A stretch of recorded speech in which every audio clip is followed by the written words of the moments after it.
স্টুডিওতে পোলাবেন ছুটি দিছি ঈদের আর তখনই চলে আসছে আইকিউ নিও 10R। এটা কোনো কথা ভাই?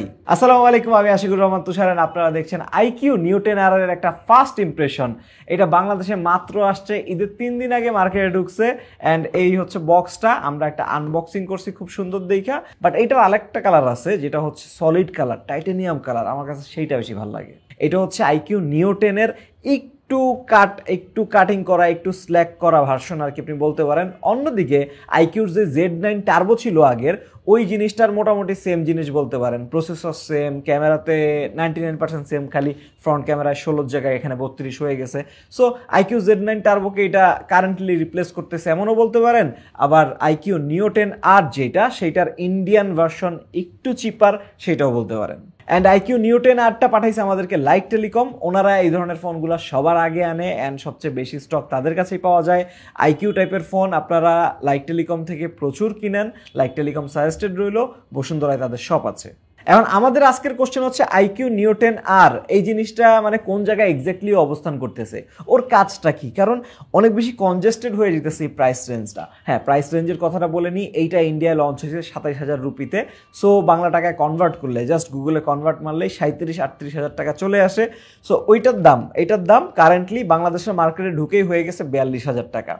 4,000 টাকার পার্থক্য কনভার্টেড প্রাইসের তুলনায়। সো প্রাইসটা ঠিক আছে, মানে আমি বলবো না অনেক অতিরিক্ত প্রাইস করে রাখছে।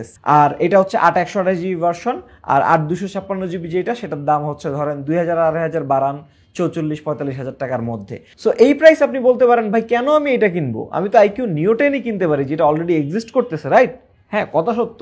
আইকিউ নিও 10 এটার থেকে অ্যাটলিস্ট 20-30% বেশি দিতেছে। ক্যামেরায় বেশি দিতেছে, প্রসেসরে বেশি দিতেছে, এরপর আল্ট্রাসনিক ফিঙ্গারপ্রিন্ট দিতেছে, সামথিং লাইক দ্যাট, মানে বেটার। বাট কাহিনী হচ্ছে আইকিউ নিও 10 তো হেভি নেটওয়ার্ক ইস্যুতে ভুগতেছে। অ্যান্ড সেই কারণে নিও 10 থেকে মানুষ একটু যে ভাই একটু কম পাই তাও একটু শান্তিতে থাকে এমন কোনো অপশন খুঁজতেছে। সেই জায়গায় আইকিউ নিও 10R আই থিঙ্ক একটা ভালো শান্তির পরশ দিবে। বাট যখন প্রাইসটা 40,000 টাকার অবশ্যই নিচে নামবে। এই ফোনটার প্রাইস হওয়া উচিত 36,000-38,000 টাকার মধ্যে, আমি এটা বিশ্বাস করি। এইটাতে প্রাইমারি হচ্ছে স্ন্যাপড্রাগন 8S Gen 3 চিপসেট। এইটা হচ্ছে এটা সবচেয়ে বড় selling point, Snapdragon 8S Gen 3। দেন এইটা র্যাম রমের ক্ষেত্রে ওরা স্পেশালিটি করছে যেটা ইউজুয়ালি আমরা দেখি না নিও 10R এ। এটা র্যামের ক্ষেত্রে LPDDR5X র্যাম ইউজ করছে, যেটা ইউজুয়ালি এই প্রাইস রেঞ্জে অতটা ব্যবহার হয় না। অ্যান্ড স্টোরেজের ক্ষেত্রে যে জিনিসটা আপনারা খুঁজেন, এইটার যে 128GB স্টোরেজ ভ্যারিয়েন্ট আছে সেটাতে UFS 3.1 স্টোরেজ। আমরা 3.1 নিয়ে ফাইন এই প্রাইস রেঞ্জে, রাইট রাফিদ? হ্যাঁ, আমরা জোস। বাট এটার 256GB যেটা, সেটা UFS 4.1 স্টোরেজ ইউজ করছে। ভাই এইটা অন্য লেভেলের জোস দিয়ে ফেলছে ওরা। UFS 4.1 একটা 40-42 হাজার টাকার ফোনে, এটার 8/256 অথবা 12/256 যেটাই কিনেন না কেন আপনি, তখন UFS 4.1 স্টোরেজ টাইপ পেয়ে যাবেন। অ্যান্ড এইগুলার UFS 3.1 থেকে 4.1 এর পার্থক্য দেখলে আপনি বুঝে যাবেন যে অনেকখানি জিততেছেন। আচ্ছা, এরপর যদি আমি সামনের দিকে যাই, সামনের ডিসপ্লেটা সুন্দর। এইটা আইকিউ নিও 10 যে ডিসপ্লেটা দিছে ওই ডিসপ্লেটাই আপনি ধরে নিতে পারেন। 1.5K রেজলিউশন, এইটা typical full HD plus display না। 6.78 ইঞ্চের অ্যামোলেড প্যানেল। অ্যান্ড বেজেলগুলো কিন্তু যথেষ্ট পরিমাণ ন্যারো। তোর কাছে বড় লাগতেছে? নিচেরটা একটু চিনটা একটু বড় লাগতেছে, বাট বেজেলটা দাম অনুযায়ী যথেষ্ট পরিমাণ ন্যারো আছে। অ্যান্ড এটাতে ফিঙ্গারপ্রিন্ট সেন্সর ওরা আলট্রাসনিক দেয় নাই, ওরা রেগুলার যে অপটিক্যাল ফিঙ্গারপ্রিন্ট সেন্সর আছে সেটাই দিয়ে রাখছে। এখন প্রোটেকশন নিয়ে আমরা একটু কনফিউজ থাকি, বাট যখন গ্লোবাল ফোন হয় তখন বলে দেয় স্কট সেনসেশন ইউপি নাকি কি যেন একটা মডেল আছে। স্কট সেনসেশন হচ্ছে এই ভিভোর ফোনগুলোতে, আইকিউর ফোনগুলোতে প্রচুর ইউজ করে ওরা, ওইটাই ব্যবহার করছে। অ্যান্ড এই ফোনটার বডি প্লাস্টিক মেড, ফ্রেমটাও প্লাস্টিক, ব্যাকও প্লাস্টিক, এখানে কিন্তু গ্লাস ইউজ করে নাই। আইকিউ নিও 10 কিন্তু হচ্ছে এই কালারটা, মানে কমলা কালারটা যেটা ছিল এই ডিজাইন প্যাটার্নের, সেটাতে কিন্তু ব্যাকে গ্লাস ইউজ করছিল, বাট এটাতে টোটালি প্লাস্টিক। উপরে আমি আইআর ব্লাস্টার দেখতেছি, সেকেন্ডারি নয়েজ ক্যান্সেলেশন মাইক দেখতেছি, ফোনের বাদ বাকি বডি সব কিছু ঠিকঠাক আছে। সবচেয়ে বেশি স্পেশালিটি লাগছে এটা 6400 mAh ব্যাটারি দেওয়া আছে, বাট এত পরিমাণ স্লিম দেখে বোঝা যায় 8mm থেকে কম থিকনেস, অনেক পরিমাণ স্লিম করছে ভাই। সিলিকন কার্বন ব্যাটারি দিছে এই জন্য আর কি। অ্যান্ড ব্যাটারি ব্যাকআপ আপনি দুর্দান্ত পাবেন বলাই বাহুল্য, কারণ এই যে স্ন্যাপড্রাগন 8S Gen 3 এটা একটা 4 nm চিপসেট। এইটাতে 6400 mAh ক্যাপাসিটি, অনেক জোস ব্যাটারি ব্যাকআপ দেওয়ার কথা। পাশাপাশি বক্সে কিন্তু চার্জার দেওয়া থাকে, বক্সের মধ্যে 80 ওয়াটের চার্জার আছে যেটা দিয়ে 1 ঘন্টার মধ্যে আপনার ফুল চার্জ হয়ে যাবে। অ্যান্ড যদি বক্সের চার্জার আপনি হারাইয়া ফেলেন, ওরা দাবি করতেছে 55 ওয়াটের পিডি চার্জিং সাপোর্ট করে এই ফোনটা, মানে ইউনিভার্সাল যে কোনো চার্জার দিয়ে চার্জ দিলে 55 ওয়াটের চার্জিং ও নিতে পারবে, পিডি যদি সাপোর্টেড থাকে ওই চার্জারটা তাহলেই হবে। দিস ইজ অল গুড, সব কিছু ঠিকঠাক। সমস্যা হয়ে গেছে ক্যামেরায় অ্যাকচুয়ালি সমস্যা না, এখানে 50 মেগাপিক্সেল প্রাইমারি দেওয়া আছে, IMX882 সেন্সর। হ্যাঁ, সেন্সরটা মোটামুটি আকারের ভালো, এটা থেকে কিছু ভালো ছবি আশা করা যায়। অ্যান্ড একটা 8 মেগাপিক্সেলের আলট্রা ওয়াইড দিয়ে রাখছে ওমনিভিশনের, এটা নিয়ে আমি খুব একটা মানে কনফিডেন্ট না, বাট এইটা কিন্তু ক্যামেরা সেন্ট্রিক ফোন না, ক্যামেরাতে ওর একটু লোই হওয়ার কথা। তাও আমরা এই প্রাইস রেঞ্জে যেটা কিং আছে ক্যামেরা, মানে Honor 200, সেটার সাথে একটা কম্পেয়ার দিছি এই ফার্স্ট ইমপ্রেশন ভিডিওতেই। এডিসি ফার্স্ট ইমপ্রেশন ভিডিওতে কম্পেয়ার করে ভাই, কম্পেয়ার করে দেখায়, আপনারা খেয়াল না করলেও করে দেখায়। সো দুইটা পাশাপাশি দেখেন আপনারা কিছু ছবি, তাহলে বুঝে যাবেন Honor 200-এর যদিও 70%ও কাছাকাছি যাইতে পারে, তাহলে আমি বলবো এই প্রাইস রেঞ্জে ও মোটামুটি ভালো একটা ক্যামেরা দিতে পারতেছে। অ্যান্ড আমরা যখন ফার্দার রিভিউতে যাব তখন তো আরও ডিটেলস জানবেনই ক্যামেরা নিয়ে। আচ্ছা, টানা তো কথা বলে গেলাম, কি মিস করছি?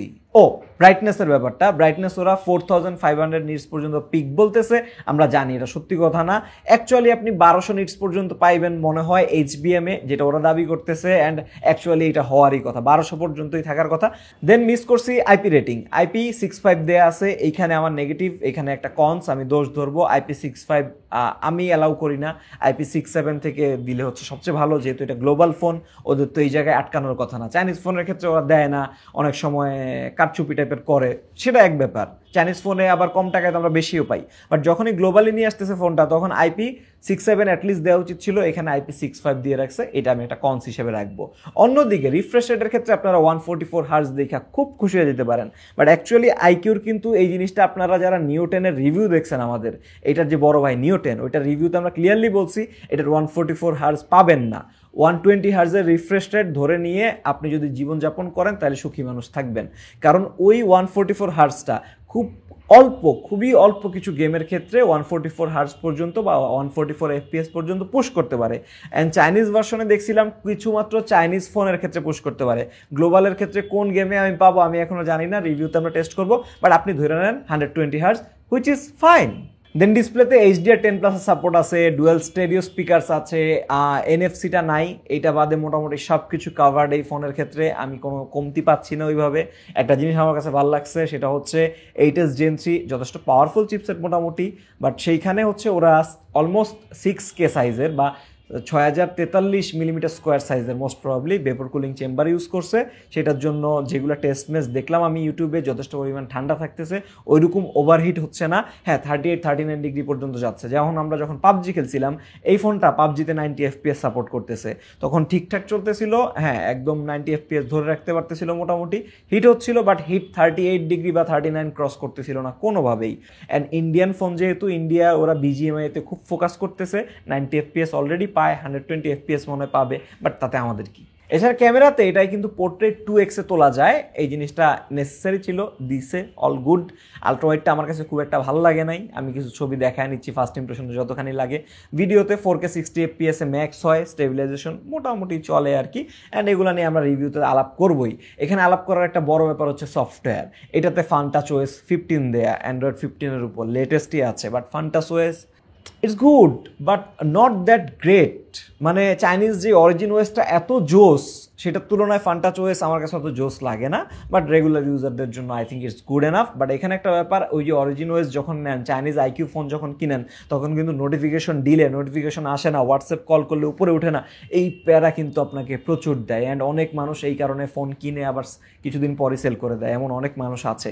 বাট আপনি যখন FunTouchOS সহ কিনবেন, মানে গ্লোবালটা কিনবেন, তখন কিন্তু আপনার এই নোটিফিকেশন প্যারা খাইতে হবে না। সো এইরকম কিছু কারণ আছে যেগুলোর কারণে আইকিউ নিও 10R-এর দিকে কিছু ভালো সংখ্যক মানুষ যাবে। হ্যাঁ, আপনি যদি থিওরিটিক্যালি বলেন নিও 10R এটা নেওয়ার কোনো মানে নাই, বাট আপনি যদি প্র্যাকটিক্যালি দেখেন, নোটিফিকেশন ডিলের প্যারা না খাইতে হইলে, তারপরে নেটওয়ার্ক ইস্যুর ঝামেলা না পোহাইতে হইলে, তখন আপনি একটু কম পারফরমেন্স নিয়ে, আপনি একটু কম ক্যামেরায় দিয়ে, তাহলে আপনি আইকিউ নিও 10R-এর দিকে যাইতে পারেন। হ্যাঁ, এটা কোনো দোষের কিছু হবে না। এটা Gen 3, তারপরে যে ডিসপ্লেটা দিছে আইকিউ নিও 10-এর সেম, তারপরে ব্যাটারিটা তো বেটার আইকিউ নিও 10-এর তুলনায়, 6400 mAh, 80 ওয়াটের চার্জিং, অ্যান্ড ইটস গুড। সব কিছুই এখানে ভালোর দিকে আছে, বাট প্রাইসটা অবশ্যই 40K নিচে নামতে হবে, তাহলে হচ্ছে আমরা আইকিউ নিও 10R নিয়ে জোস কিছু দেখতে পারবো হয়তো বা, অ্যান্ড যদি না কোনো এটার প্রবলেম বের হয়ে যায় এর মধ্যে। সো এই ছিল আজকে ফার্স্ট ইমপ্রেশন, যা যা জানানো ছিল সব জানাইছি ইনশাল্লাহ ফার্স্ট ইমপ্রেশনে, অ্যান্ড ঈদের পরে আমরা এটা রিভিউর প্রজেক্ট ধরবো ইনশাল্লাহ। সবাইকে ঈদ মোবারক, আসসালামু আলাইকুম।